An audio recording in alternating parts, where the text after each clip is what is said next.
Bundled up and we'll warm up in here and we'll be fine as we go through. It's been a bit of an unusual week for me, so we're going to begin today with a bit of a review as I look at where we're going, and we want to wrap up today the second of the three questions we've been looking at. So we've been looking at the subject of general or natural revelation. And we've been looking at it from the perspective of three questions. First, why does everything exist? Secondly, why and how is man different? And third, how do we know anything? How do we know what we know? We'll be looking at that subject in our next class. I believe next class, we won't have this class. We'll have a visiting preacher who will be speaking during this hour. So in 2 weeks, we'll pick up that third question. In answering the first question, we argued that the physical world or universe around us points to, one, a beginning. That there was a beginning to everything that we see around us, and that suggests that there is a cause. Things that begin must have a cause to begin. The second part that we looked at under that question is that the world is full of intelligent design rather than randomness. When we look around us, the world is full of evidence of design and intelligence in its very nature, in its existence. And this suggests that an intelligent mind created the things that we see.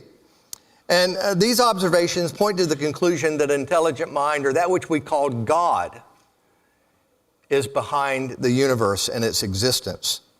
And we provided conclusions from leading scientists, so those who were unbelievers, that their own conclusions often led them to the idea that there is intelligence, something inexplicable, and the conclusion that intelligence is actually behind the fine-tuning of the universe, for example. And so this morning I want to give you one more example of such a scientist, because I think this is pretty telling, and one that I didn't cover earlier and wanted to, but I wanted to come back and bring it up as we look back a little bit to prepare for what we're going to talk about this morning. Anthony Flew was a philosopher of science, probably one of the most well-known, widely known philosophers of science of the 20th century. Anthony Flew spent 50 years arguing and defending the atheistic view of the world, arguing that there is no God, there's no such thing as God, and that there was a natural explanation for everything. For 50 years, he was one of the most vocal and leading proponents, widely respected teacher in some of the most prominent universities in the world. But in 2004, at the age of about 81 or 82, Anthony Flew changed his mind. He changed his mind on the subject of God. And in 2007, he published a book with the straightforward title, There Is a God. Now, this was earth-shattering news in the scientific community. This was one of their loudest cheerleaders for the atheistic movement. In fact, there was a lot of controversy when the book came out because there were those who thought that, because they used a co-writer who did much of the writing of the book, they discussed what he wanted to be in it. The writer wrote it. So there was a lot of controversy that someone had somehow tricked Anthony Flew into saying all of these things. And Anthony Flew himself had to then go through interviews and write additional letters to say, no one tricked me. This is what I think. And so it was for a period of 3 years, these rumors were out. Then in 2007, the book comes out. And I want to read a couple of quotes from the book. He says in There Is a God, I now believe that the universe was brought into existence by an infinite intelligence. I believe that this universe's intricate laws manifest what scientists have called the mind of God. And when he references that and says the mind of God and scientists, he's not talking about believing scientists. He's talking about unbelieving scientists who had no better words than just to say this is what we might conceive of as the mind of God. And the intricate laws that we refer to as the cosmological constants. He goes on to say, I believe that life and reproduction originate in a divine source. But listen to this last quote. He says, why do I believe this, given that I have expounded and defended atheism for more than half a century? The short answer is this. This is the world picture as I see it that has emerged from modern science. So Anthony Flew says, I didn't suddenly have a change of heart. This is the conclusion that science has brought us to. And that's important for those of faith who constantly live in a world where they are told that they believe in fairy tales and they are anti-science because they have faith in God. Someone who spent his entire life and professional life arguing against God says the science has led me to believe in God. Unless we be mistaken and think that Anthony Flew becomes a Christian in this journey, in this process, no, he didn't. He didn't become a follower of any of the world's religions. He simply became a deist, which means he believed that there must be some intelligent mind behind everything he sees because it is the inescapable conclusion of our observation of the universe and of even scientific explanation. It's the inescapable conclusion. But by being a deist, he escapes or believes he escapes the implications of there being a God, the moral implications and responsibilities. And we'll be talking about that subject this morning. In the latter years of his life, Anthony Flew gave himself to the effort to convince officials in Britain, he was British, that intelligent design should be taught in the public schools. And when you read these scientists repeatedly over and over, you start to see these types of conclusions. Anthony Flew is no exception to what we find. Now, the last 2 weeks we've been looking at the second question, that is, why and how is man different? We have said that there are notable physical differences between man and other living creatures, but more importantly, we notice that there are other significant differences, the most important distinction of which being that man is a personal being. Man is a personal being. And the most important distinction of man's being a personal being is in the area of morality. And so we've been talking the last 2 weeks about the area of morals.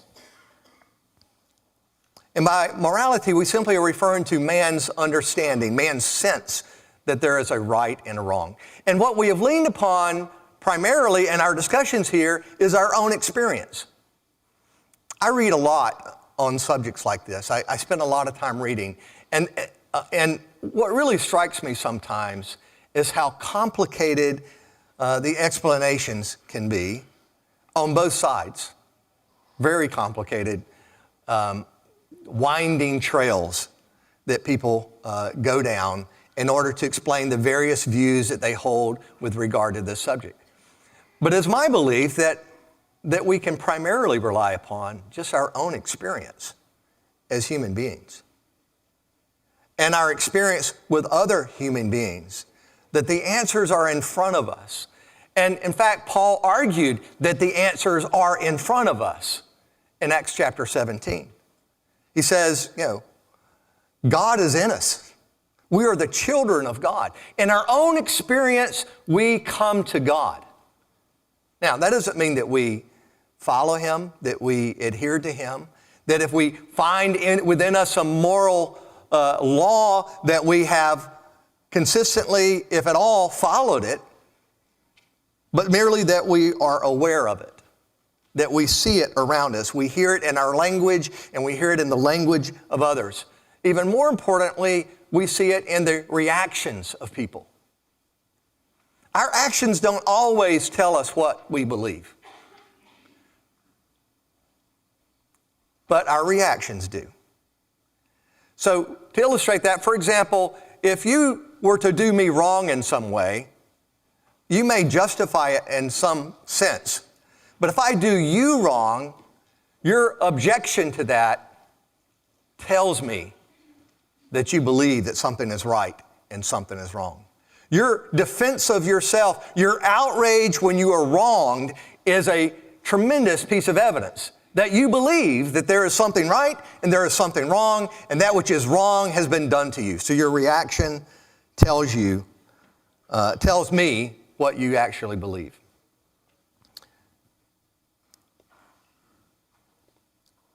Paul talked about the idea of natural law in Romans 1 and Romans 2. We looked at that last week. I won't read that again, but it's where we're beginning today. The idea that there are things that we should do and that there are things that we should not do, and that inside of us is this natural law which guides us, our conscience telling us, accusing us of either the good that we have done or the bad that we have done. And so Paul talks about that extensively, and it is the biblical view. And when Paul makes this argument, he is arguing from natural revelation in that case. Paul is making, we're looking to the scriptures and saying this is here, but in reality, what we're finding in the scriptures is an argument from natural revelation, that God put in the creation this idea, this moral sense, that it is there, that he provided it to us. So today we want to add a couple of things to this. We briefly looked at some of the arguments that naturalists or materialists, unbelievers, try to provide natural explanations for morality. But we have said that all such explanations lack one important element, and that is a basis for objective truth or morality. So if you're arguing for the herd instinct, for example, we quickly run into problems of instincts that are at conflict with one another, and we gave a couple examples of that last week. We lack a basis for choosing that instinct which is not in our best interest, but we know from our own experience that the moral law that we acknowledge, whether we follow it or not, often urges us to do that which is not in our best interest, and that is in complete contradiction with the idea of herd instincts.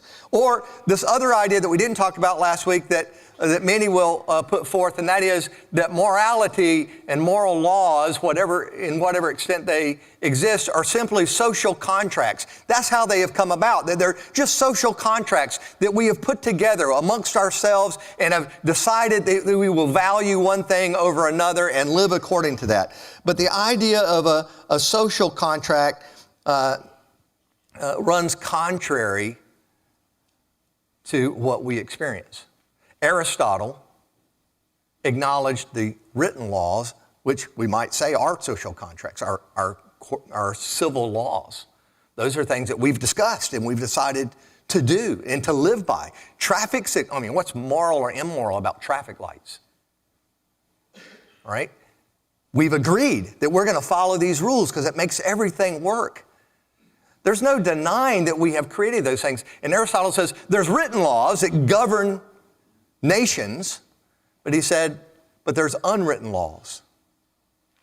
There are unwritten laws, if you'll remember the example he gave was that tells you not to go to market naked. So he acknowledged that there are written laws, yes, that we acknowledge, but there's clearly this unwritten law that we feel, we see, that we obey or disobey. But in neither of these two explanations, the idea of a herd instinct or a social contract that we have with one another, none of them provide a basis for three things. One, they don't provide a basis for objective moral values. Objective moral values. Think of this in the idea of truth. That something is true. Well, what makes it true?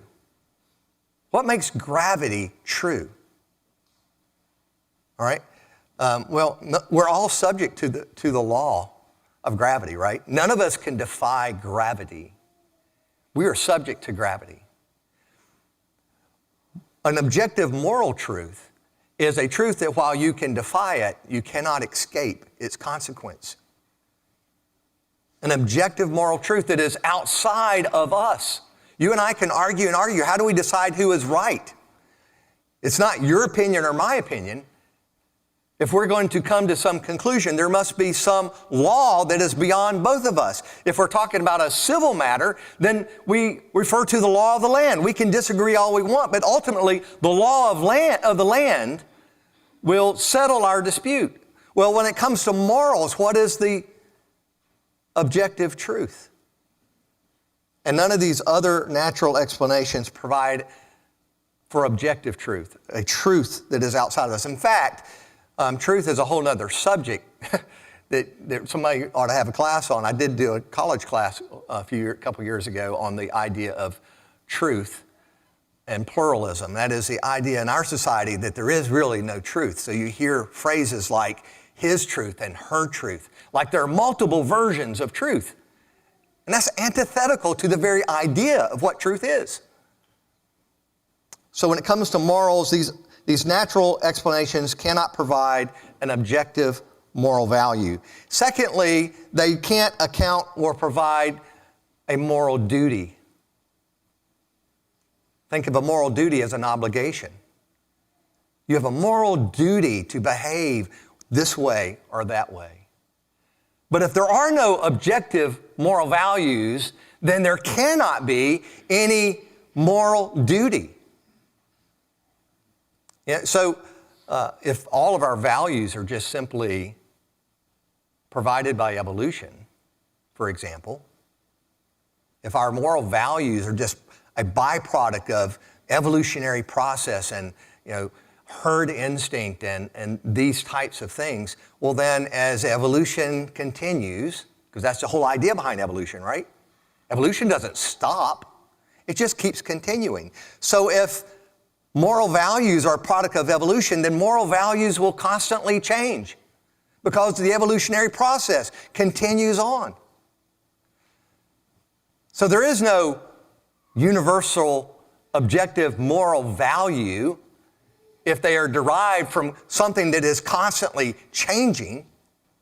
Then there is no such thing as that. And therefore, if it's constantly changing or if it's just, what a group of people have decided they want to do, what is my obligation to do what you decided instead of doing what I think is best for me, regardless of what you think?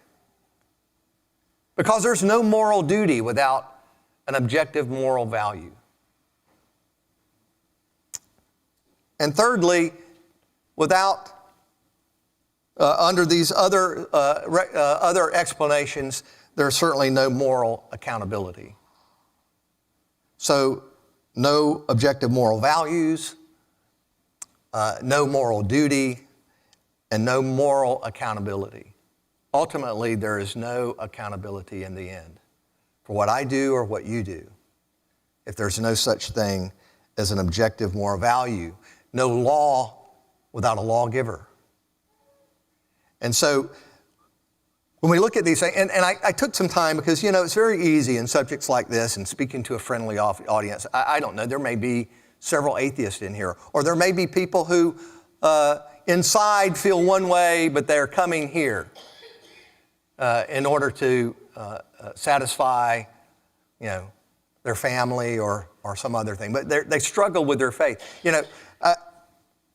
I don't want to just, create straw men and beat down straw men of the opposing point of view.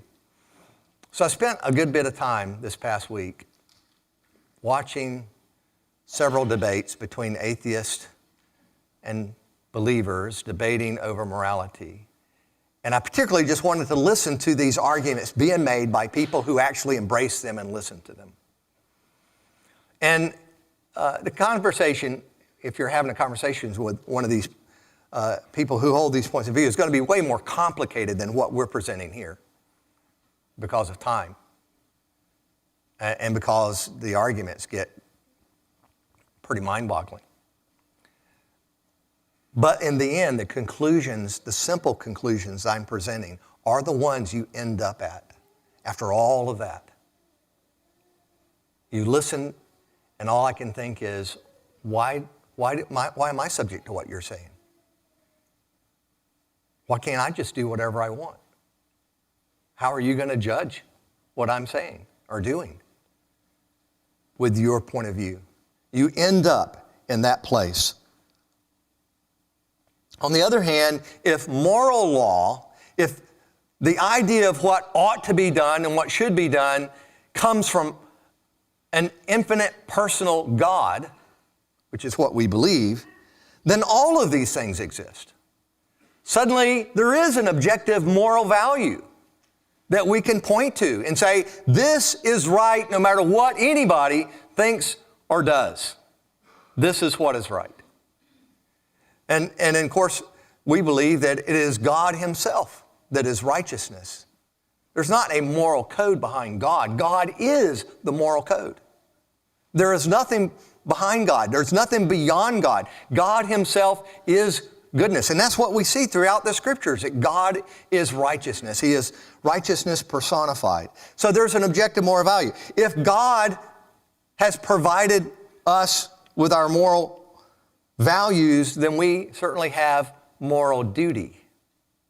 And this is what the deists constantly, they can't escape the conclusion that there's intelligent design in the universe, but I don't really want to be subject to the implications of that, so they stop themselves at deism and continue to say terrible things about religion because they want to escape moral duty. And third, if there is a God, there's moral accountability. God has indicated that we are accountable. For example, in Acts chapter 17, Paul says, and you see all three of these elements in this passage, Paul says, the God who made the world and all things in it, he describes him as Lord of heaven and earth. He is Lord of heaven and earth. In other words, God rules heaven and earth. He is the lawgiver. Everything in the creation is subject to him. That's what Paul argues. Then he goes on to say in verse 31, therefore, having overlooked the times of ignorance, God is now declaring to men that all people everywhere should repent. In other words, you're responsible for this. You must be doing these things. You must repent from what you're doing and adhere and follow what is being taught. He says, because he has fixed a day in which he will judge the world in righteousness through a man whom he has appointed, having furnished proof to all men by raising him from the dead. Paul says we're accountable to the Lord of heaven and earth. We will be accountable to that which we know to be right and wrong. In fact, another subject that is affiliated with this is the idea that Paul suggests here that we have to repent and that we'll be judged. You know, this idea that not only must we follow it, but there is a problem. That we are in a state of trouble. We are in a state of alienation. That because we don't, in fact, follow what we believe, that a problem has come about. And so Paul is talking about here the remedy to the problem. As he is speaking to these men in Athens, he says, and he's describing them to God, he says, you have a problem, and God is offering a solution to it. You have a problem. So one thing that I said last week that we were going to talk about this week, and I won't spend pretty much the rest of our time on this, and that is the problem of man's cruelty. If we're going to argue, go back to Psalm 8. We looked at Psalm 8, and I'm going to read that portion of that again, where David says, when I consider your heavens and the work of your fingers, the moon, the stars which you've ordained, what is man that you take thought of him, and the son of man that you care for him? Yet you have made him a little lower than God, and you crown him with glory and majesty, and you make him to rule over the works of your hands, and you have put all things under his feet. So here, the initial reading of this makes it sound like David is saying man is just nothing because he's saying in comparison with the heavens. But he really goes on to say, man is the crown of your creation. Man is the wonder of your creation. You have crowned him with glory and majesty. David is extolling what Francis Schaeffer in his book, He Is There and He Is Not Silent, refers to as the nobility of man. That we acknowledge that man is different than every living creature. We've talked about that the last 2 weeks. That we acknowledge this specialness of man. And David here is saying, yes, man is the glory, the crowning jewel of your creation. And that you have made everything else subject to him. But we can't point to the nobility of man without also acknowledging the cruelty of mankind. And this is a subject that can be difficult and challenging. If God created the universe and he created man in his own image, isn't God responsible for man's cruelty? That's the question that will get asked. And there's another, that is, if God is the source of morality, as we've argued, if he instilled in man a sense of right and wrong, why has man failed so badly to live according to that standard? Is God not responsible? The similar question that gets asked that we won't really spend very much time on, but indirectly we'll be answering in the same way, is regarding the suffering in the world. If God made the world, which we've argued, God created everything. God is the author of the universe. If God made the world, isn't God responsible for all the suffering that is in the world? Suffering not only at the hand of men, but just at the hand of nature itself, natural disasters, and things like famine and hurricanes and tsunamis. If God made the world, isn't he responsible for all the terrible things that occur, that we see in the world? And so these are challenging questions. We're just going to limit ourselves primarily to this subject of the cruelty of man. And I want to talk about it in some simple terms. There are two possibilities that I want us to consider. As we look at the nature of man, what man is, as we look around us, we can say, well, we can find some pretty noble things about man. We can hold up some individuals for being tremendous people, and righteous and good. But in large, that wouldn't be the most accurate view of man as a whole, would it? Mankind stinks. Often cruel. We could go and read Romans chapter 1 and read Paul's description of man and see how he describes man. That is the accurate picture of man in the most general terms. So the question is that what man has always been? If man has always, as man is now, if we look at man now, if man is now what he has always been, and he was created by God, then how could we not look at God and say, if man is cruel, then God must be cruel? If this is what man is and you created him. So the question is what man is now what man always has been? The other option is that man now is not what he has always been. That he, at some point, wasn't what he is now. But there was some sort of change. Well, then now there's two more possibilities. Did God change man? If we make the argument that what man is now is not what he always was, if God changed him, then we're back to the same problem. If God made man something different and then changed man to what he is now, he's still responsible for what man is. He's still responsible for man's cruelty, man's evil. When we think about evil, really when we talk about the evil in the world, we think of evil as like intentional badness, right? When someone is evil, you're not accidentally evil. You know, we kind of use evil as a description of, someone is bad on purpose, right? And in fact, we really mean someone is terrible on purpose. And that's why I keep using the word cruelty to refer to that.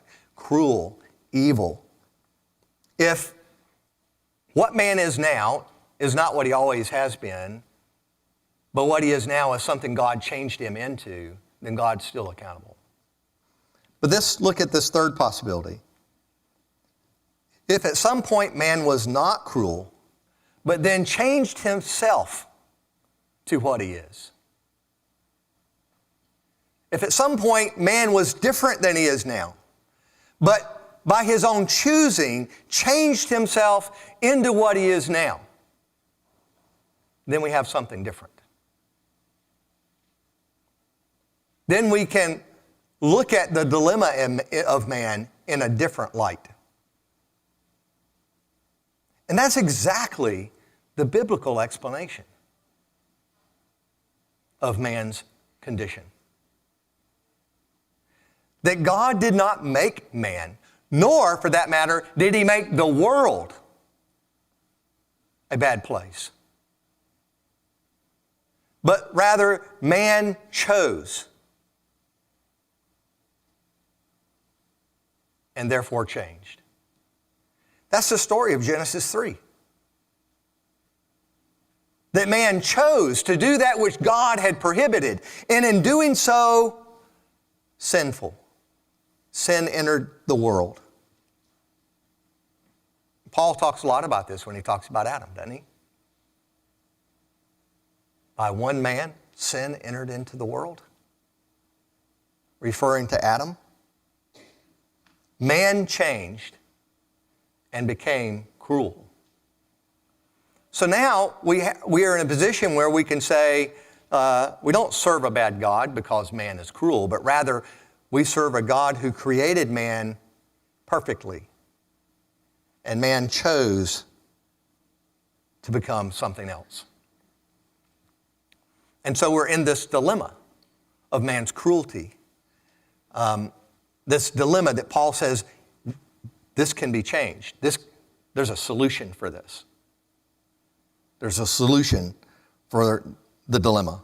So now we've solved a couple of problems that aren't solved any other way. So if we say, we look at the world and there is this inescapable conclusion that there is a mind behind all of this. And then we look at ourselves and we say, it's inescapable that we are a personal being that we can't, first of all, even explain life in ourselves or in the smallest living creature in the world. We can't explain the existence of life scientifically at all.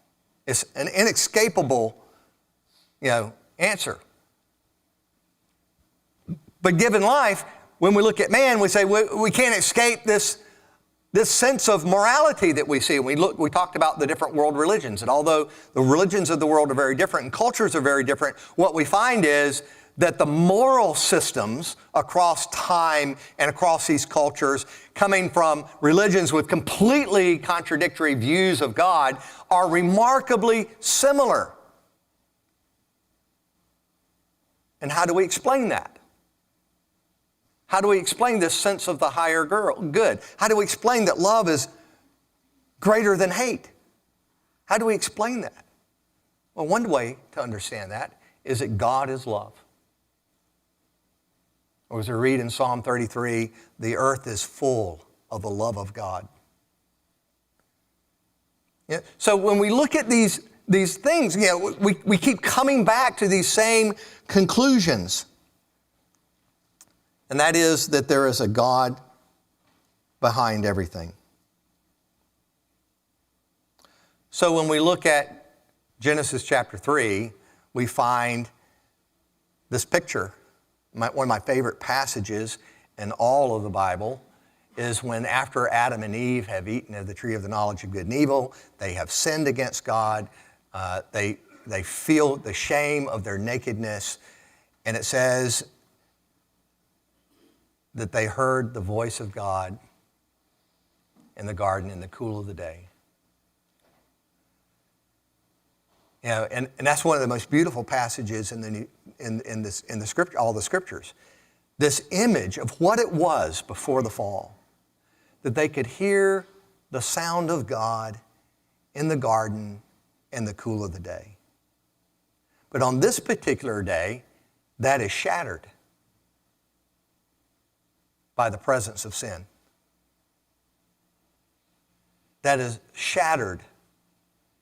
And so instead of running out to greet God in the garden in the cool of the day, they are hiding from God. And when we read God's response in Genesis chapter 3, of course, we're familiar. Don't have time to start reading it. But when, you know the story, when we go there, what do we find? That everything changed. The serpent is cursed. Man is cursed. The earth is cursed. And so the suffering of the world, is it the responsibility of God? No, it's the responsibility of man. The curse upon man, his separation from God, is it the responsibility of God? No, it's the responsibility of man. So the Bible provides answers to these difficult questions, rather simple answers. But we're led to those answers by what we observe and the conclusions that we draw from a universe that points to God. And now it becomes our responsibility to search for God, as Paul described in Acts chapter 17. He says, He made us that we might search for Him. So now that we have seen these conclusions, we begin to search for God. And that leads us to our third question, which we'll take up in 2 weeks. And that is, how do we know what we know? And move towards the last 4 classes that we're going to have. We'll be looking at special revelation. That is the idea of God's Word. Thank you for your attention.